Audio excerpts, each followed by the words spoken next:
Tere, head vaatajad, täna meil on külas EKRE esimees Martin Helme. Tervist!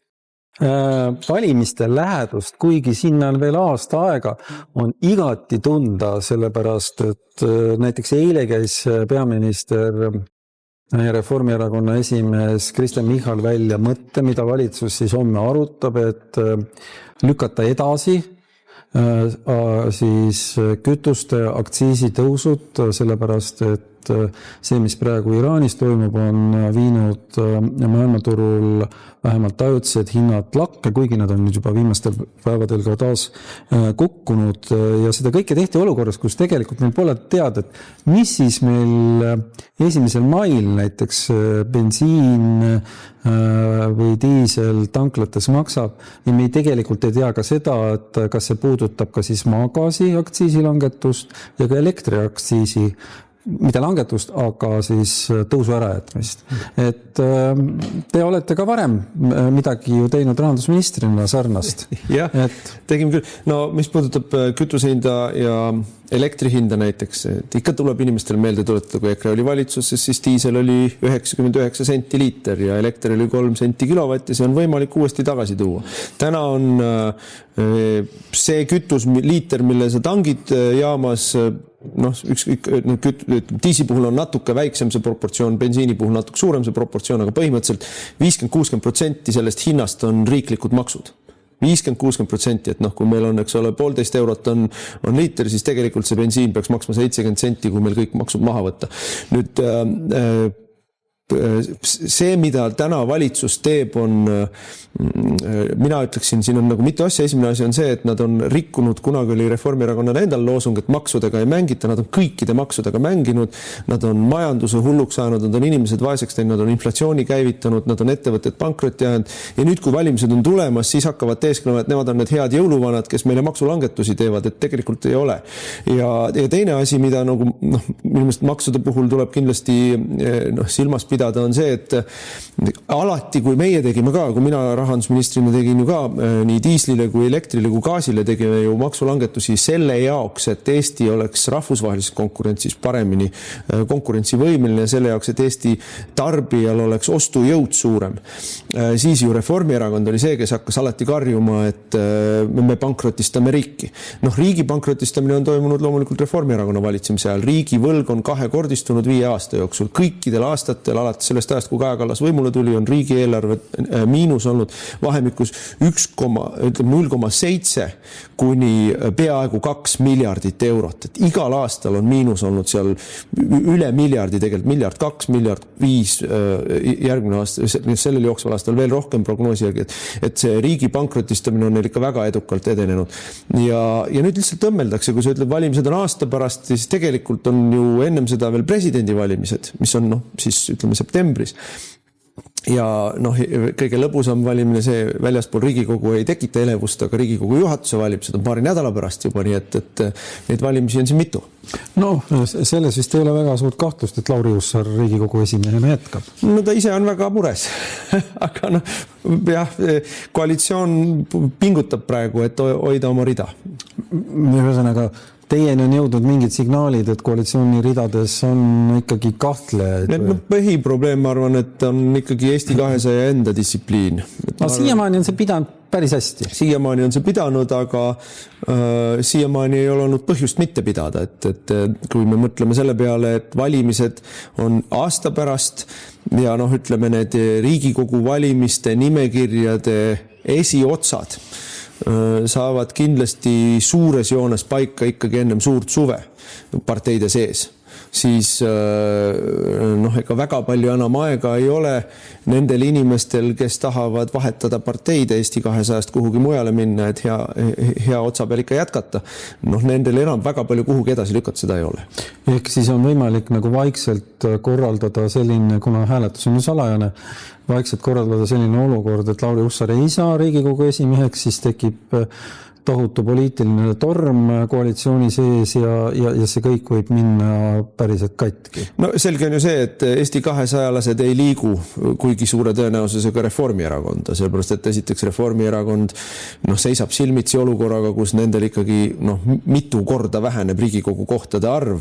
Kõik need olijad, kes Reformierakonnas on, kindlasti seisavad oma edasise poliitilise karjääri jätkamise eest ja nad ei ole lihtsalt huvitatud Eesti 200-lastest. Samal ajal, eks ole, opositsioonierakonnad, ükskõik kas see on Keskerakond, Isamaa, võib-olla ka sotsid, on huvitatud sellest, et lammutada koalitsiooni ja võib-olla noppida ka üles mõni selline, võib-olla mitte A-kategooria poliitik, neid Eesti 200-s pole, aga teise järgu poliitik, kellega ikkagi kõik parteid on huvitatud alati sellest, et oleks värskeid nägusid ja seda pinki pikendatud. Teile sealt vist erilist lootust kedagi saada ei ole vähimatki huvi. Nüüd tegelikult ma tuleksin tagasi ikkagi EKRE juurde ja see teie olukord ka väga kerge ei ole. Et kui ma vaatan seda tegelikult arvamusküsitlusi, siis millega te ise seletate seda, et tegelikult olete populaarsusreitingutes vajunud sinna, kus te olite ülemöödunud suvel pärast seda, kui erakonnas oli suur sisetüli ja mingi seltskond teie juurest lahkus, mis on loomulik, et sellises olukorras osa teie valijaid oli segaduses, osa jäi toetama neid, kes lahkusid, me teame, mis neist nüüd on praeguseks saanud ja teie reiting läks poole aasta pärast üles tagasi. Aga nüüd, kus on võimalus valitsuse pihta turm tuld anda, on teie reiting niru. No ei ole mingit põhjust paanikaks, aga rahul ma ka päris ei ole, see on selge. Ja mida ma, kui su küsimusele, et mis siis see põhjus on, tuleb öelda, et plagiaat on komplimendi kõrgeim vorm. Et meile on vahel tehtud etteheidet, et EKRE-l ei ole uusi värskeid ideid. Meil on ideed, mis vajavad teostamist, mis on välja käidud, ükskõik kas me räägime energiapoliitikast, perepoliitikast, immigratsioonipoliitikast. Me 10 aastat rääkinud, et need ja need asjad on vaja ära teha, need on ikka veel tegemata, või ka maksupoliitikast, eks ole, need on ikka veel tegemata, need on vaja ära teha. Aga mida me näeme samal ajal on see, et terve hulga meie programmilisi seisukohti on enda omadeks võtnud isamaalased, Isamaa, tervet hulka kopeerib Keskerakond ja nüüd ma näen, et isegi Reformierakond kopeerib meie poliitikat, mis puudutab, me oleme rääkinud 3 valimised järjest sellest, et selle jaoks, et sündivust toetada peaks tegema tulumaksu soodustuse lastega peredele, et kui sa kasvatad last, siis iga kasvatatava lapse pealt sa saad 5%-lise maksulangetuse, tulumaksu langetuse.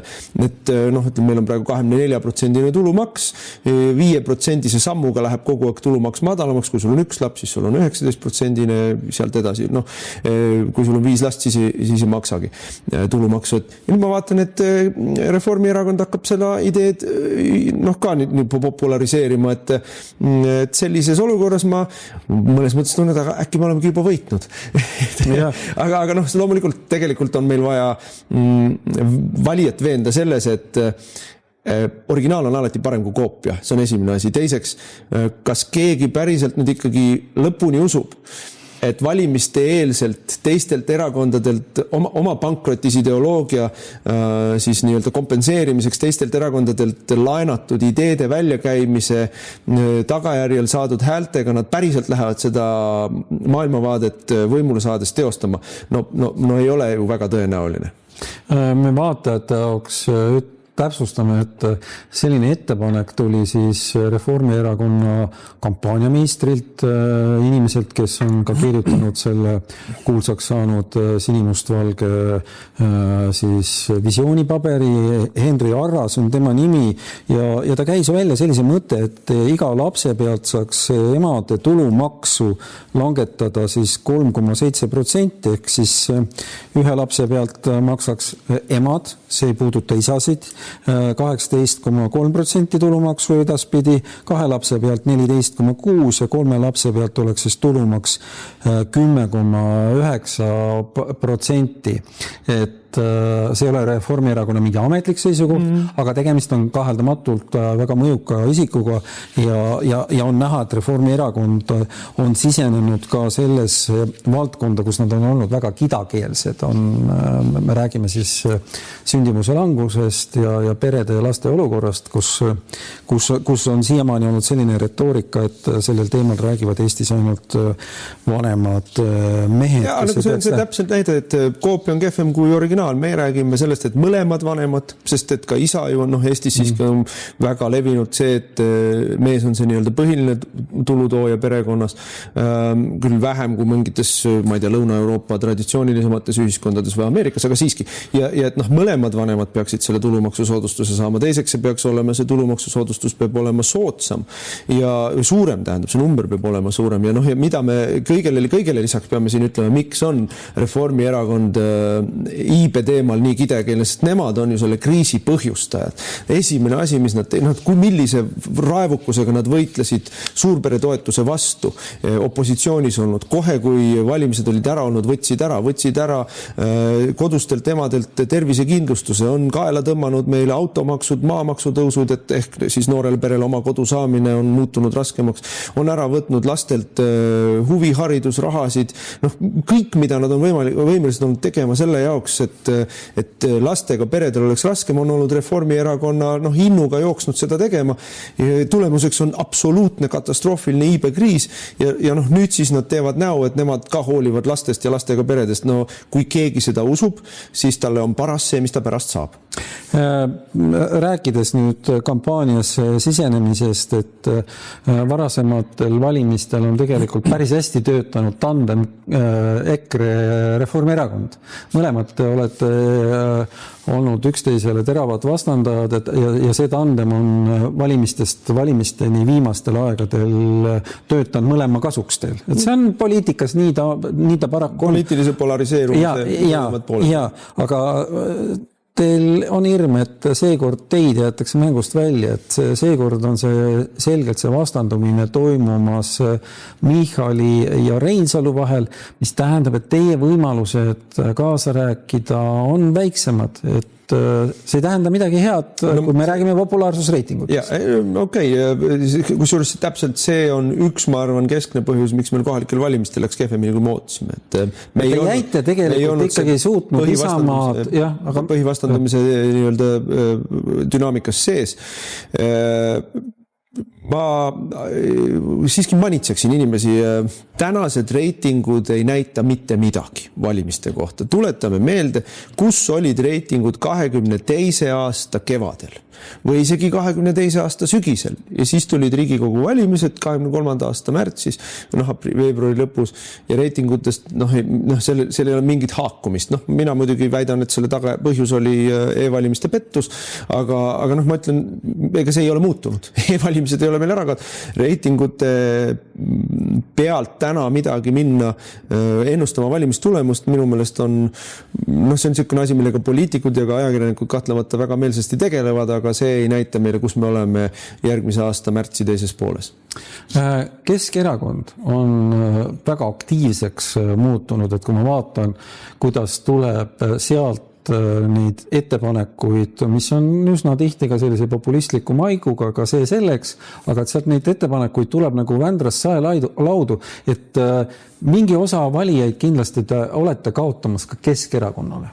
Ma näen, Eestis poliitikas on muutunud viimase, paari aasta jooksul, Kaja Kallase ja Michali valitsuse ajal on toimunud üks suur muudatus, nihkunud see ühiskondlik seier ja siis on selle nihkumise sees toimunud ka nihkumised. Ja see suur nihkumine on see, et Eesti ühiskond kindlasti on muutunud vähem toetavaks sellisele globalistlikule, liberalistlikule ideoloogiale, mida esindavad meil Eestis kindlasti sotsid, kindlasti Eesti 200, kindlasti parempoolsed ja kindlasti Reformierakond. Et see nii-öelda front, mille kohta kunagi ütles Kersti Kaljulaid, et ühiskondlik front, seal pool on ühed. Ja teisel pool siis on see, mida meil nüüd lõdvalt nimetatakse konservatiivsemaks pooleks ehk Keskerakond, EKRE ja Isamaa. Ja nüüd selles konservatiivsemas pooles omakorda on toimunud seieri muutus või nihkumine ja noh, meie arvelt. Siin ei ole mingit küsimust, see on meie arvelt ja kindlasti ennem valimisi mõlemal pool seda fronti toimub ka sisemised niisugused nihelemised ja sisemised omavahelised mõõduvõtmised, et selle leeri sees olevaid jõuvahekordasid ümber jagada. Nii et nüüd küsimus sellest, Isamaa on olnud siin paar aastat juba oma tippvormis, et kas nad seda tippvormi suudavad säilitada kuni valimisteni ehk tegelikult tulemuse ära realiseerimiseni ja sama küsimus Keskerakonna puhul, kes on sõitnud teatud laineharjal, ükskõik kas see oli Vene kirik või see oli kodakondsusteema eelmisel aastal, see oli nii-öelda valimisõiguse piiramine või mingid muud sellised asjad ja praegu Keskerakond tunneb ennast väga loomupärases keskkonnas, kui ta räägib toimetuleku teemadest, nii et need on olnud neile, neil on keskkond, soodustab nende head seisu praegu, aga ma arvan, et meil on oma soodusmomendid, mida me kindlasti valimiste lähenedes suudame ka ära realiseerida. Sest Keskerakonna puhul on tegelikult huvitav see, et nad suutsid tsementeerida Vene valijad enda taha taaskord, et see on üsna loogiline. See oli see, kõik need samad, see Vene kirik, valimisõiguse piiramine, haridus, kõik, see on loogiline, selle mida, aga nad on 6 kasvatanud ka nüüd eestikeelsete toetajate arvu, et see pigem see Keskerakonna kerkimine just viimastel aegadel on olnud just eestikeelse valija tagasitulek nende taha. Eks see dünaamika on niimoodi olnud ja nad on seda väga süsteemselt töötanud selle nimel. Et ega siis nad on endale plaani teinud ja nad on seda plaani realiseerinud. Me võiks ikkagi natukene spekuleerida. Teil on kindlasti ju ikkagi olemas mingi siht, kui palju kohti võiks EKRE siiski saada. Et viimased valimised on olnud nii, et lootused on olnud kõrgemad, aga nii Riigikogu valimised kui ka siis kohalikud valimised oli ju selge pettumus.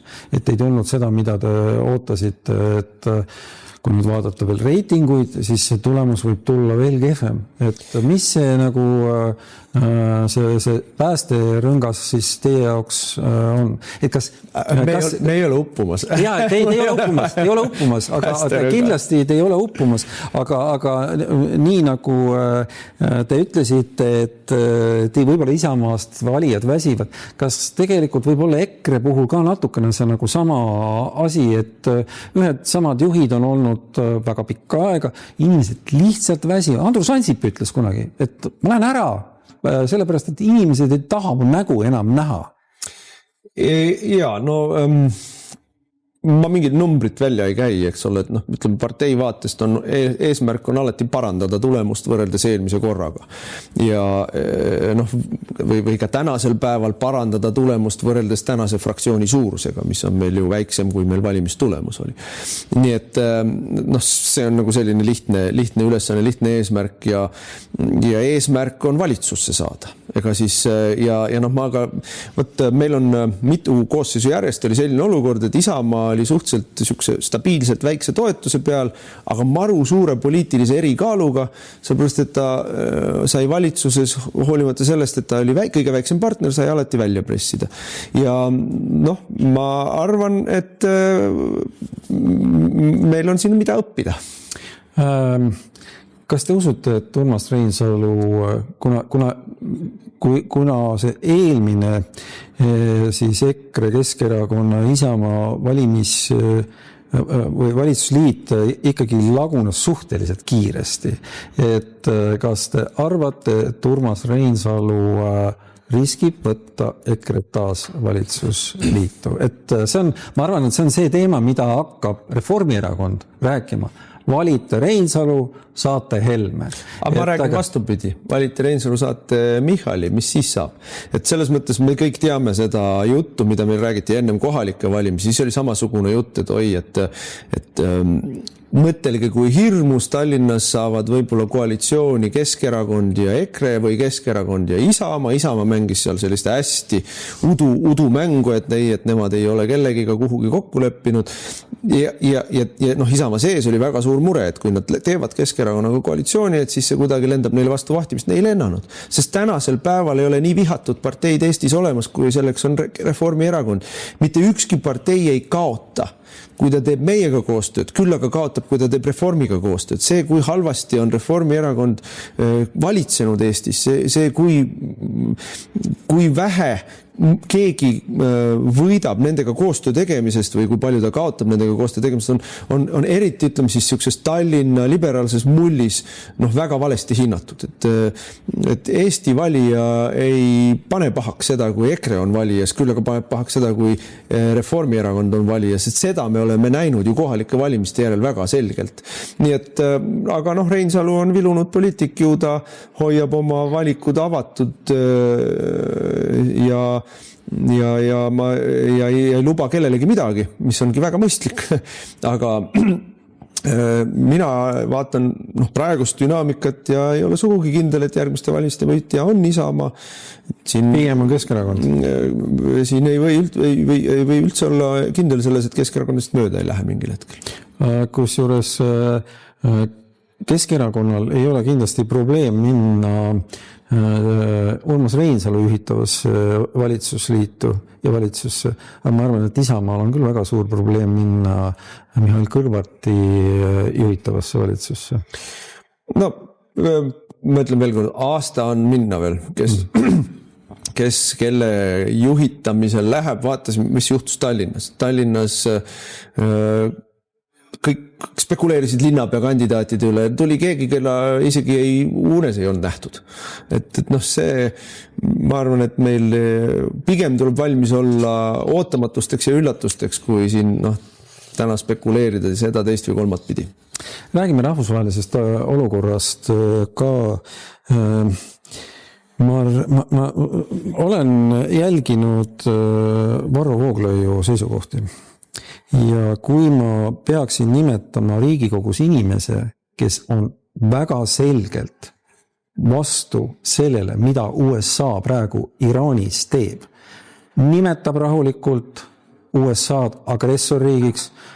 Varro Vooglaid on kirjutanud, et USA lippu ei tohiks Eestis lehvitada, sellepärast, et tegemist on agressorriigi lipuga. Ja siis, kui ma kuulan näiteks teie saadet Räägime asjast, need on kaks täiesti erinevat maailma. Mis toimub? Varro ei ole erakonna liige. Kui sa tahad teada, mis on erakonna seisukoht välispoliitikas või maksupoliitikas, siis tuleb küsida erakonna esimehelt või erakonna aseesimehelt, kes on Eesti kõige parem välispoliitika, geopoliitika ekspert Mart Helme. Ja kui ma kutsusin Varro kandideerima Riigikogu valimistel eelmisel korral 22. aasta lõpul, siis meil oli selge kokkulepe, et välispoliitikas temal on omad arvamused ja välispoliitikas temal on õigus neid arvamusi avaldada, aga väga selge tärni paneme juurde, ta ei räägi erakonna nimel välispoliitikas. Aga tavainimene kõrvalt ei tea ja ei mäleta, mida te olete omavahel kokku leppinud. Tema vaatab, et EKRE fraktsiooni liige on absoluutselt täiesti radikaalselt vastupidistel seisukohtadel, mis on erakonna juhtidel. Et see ei saa väga kaua kesta. Ei, ma arvan, et see on meie vaheline kokkulepe, et temal on oma seisukoht ja oma seisukohta ta esindab, aga see on tema isiklik seisukoht ja kogu lugu. Tema väljendab oma isiklikku seisukoht. Nii et seda ei juhtu, et Varro Vooglaid näiteks mingil hetkel kandideerib hoopis Keskerakonna ridades? Ma ei näe seda juhtumas. Te ei näe seda juhtumas.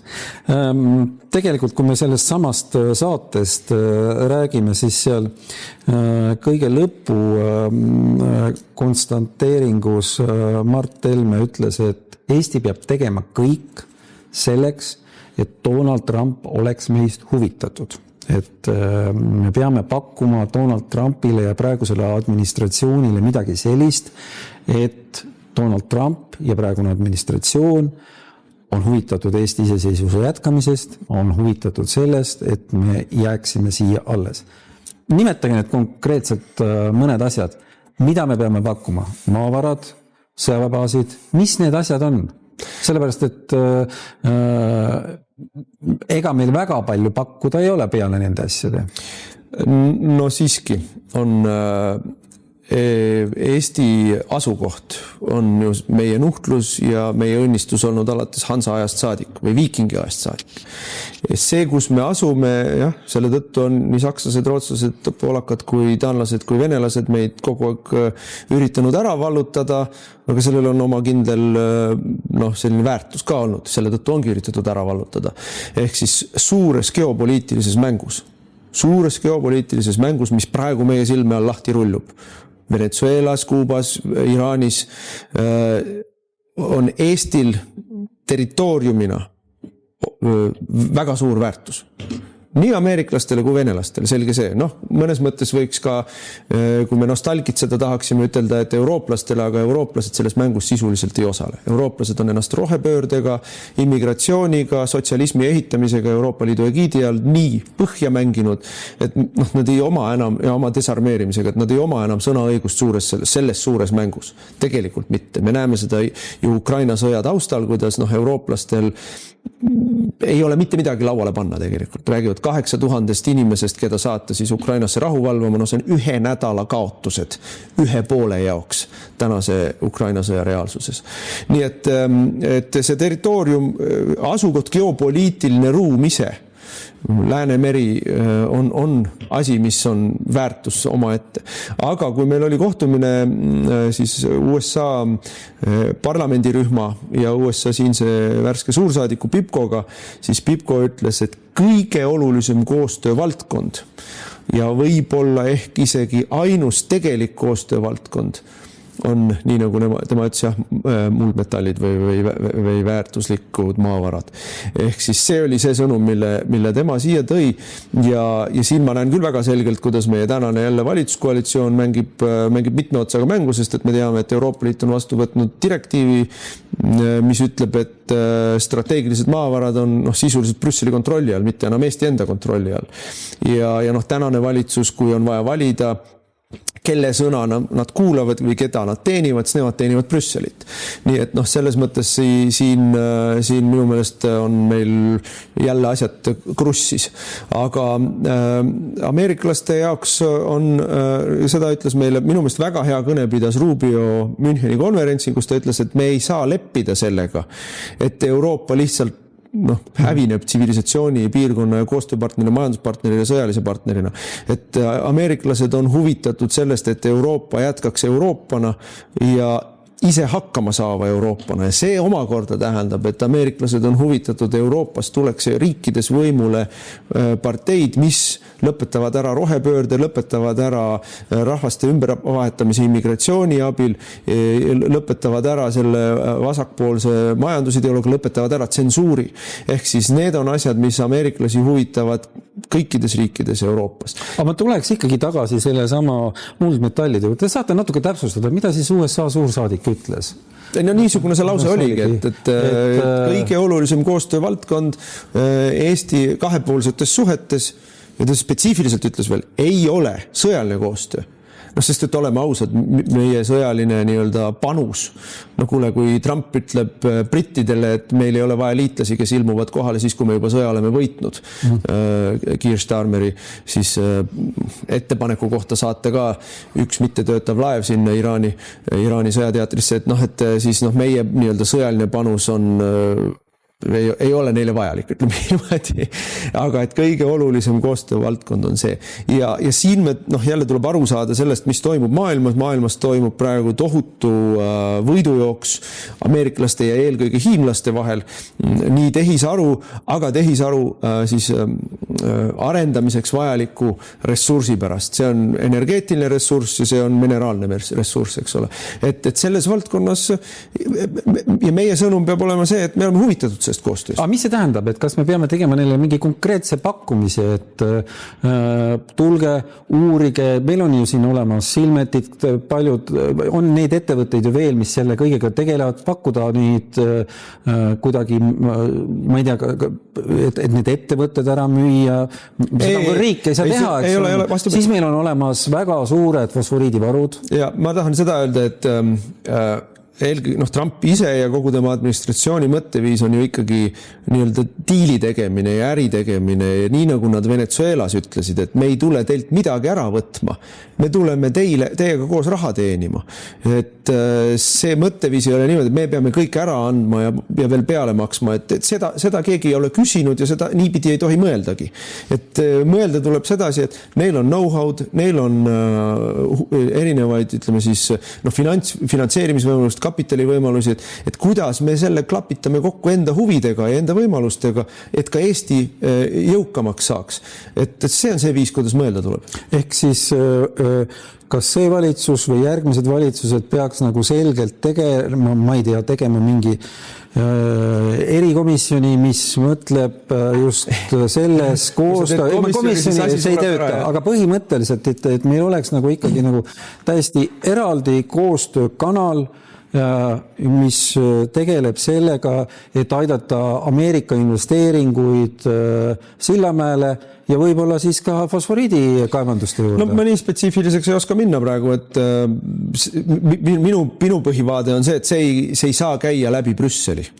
Muuseas, Brüssel praegu arutab just sellist direktiivi, mis hakkab sundima ka näiteks seda sama kuulsat Narva magnetitehase, kus ta ostab oma toorme, kuhu ta müüb neid magneteid, et see kõik tahetakse tegelikult panna siis Brüsseli kontrolli alla. Ja millega mina ei ole mingil juhul nõus. Ja see on muide asi, mida ameeriklased meilt ei nõua. Eks ole, et teeme äri, võib-olla ühisettevõtted, ühine kapital ja nii edasi, aga see ei saa niimoodi olla, et meie maavarad ja meie ettevõtted on kellegi teise kontrolli all. See ei oma tähtsust, kas see on Peking, Brüssel või Washington, et see ei tule kõne allagi. Ja siin on enda eest vaja seista ja see on see, mida Mart rääkis, et me peame tegema ennast piisavalt arusaadavaks ja näitama, et on koostöökoht, kus kõigil on kasu sees. Baaside huvitatust neil siis väga suurt ei ole. No selle lühikese kokkusaamise pinnalt ma ei näinud seda ja kui me paneme asja konteksti, näiteks ka Ukraina sõja konteksti, siis ameeriklased on ikkagi huvitatud deeskaleerimisest Venemaaga, mitte eskaleerimisest. Kas meile on antud ka sealt Kentmani tänavalt mingist soovitusi, et võib-olla see retoorika Moskva suhtes võiks olla natukene leebem? Vot mina ei ole Kentmani tänaval käinud, mina ei tea. Aga te kohtusite USA suursaadikuga? Parlamendis, jah. Ja seal ei olnud juttu sellest? Ei, sellist jutu lõnga seal ei olnud, aga ma arvan, et ma ei oska vastata. Minu meelest on see küsimus ei ole selles, mida Kentmani tänav soovitab. Küsimus selles, mida me ise mõistlikuks peame. Kuidas Eesti sisemine ühiskondlik arutelu või ka hinnang sellele, mis on meie välispoliitiline huvi, julgeolekupoliitiline huvi, kuidas me realiseerime oma huvi. Et maailm on väga keeruliseks läinud, väga kiiresti, väga ootamatud asjad juhtuvad. Et sellises olukorras tuleks nagu ka ratsionaalset mõtlemist kasutada rohkem kui sellist emotsionaalset loosungite röökimist, mida me siin 4 viimast aastat oleme näinud. Et nende loosungitega me ei jõua kuhugi, me peame defineerima oma rahvuslikud huvid, riiklikud huvid ja neid siis rahulikult ellu viima, mitte lähtuma poliitiliste loosungite väljahõikamisel psühholoogilisest eneserahuldusest. Et see on kindel viis rappa jõuda.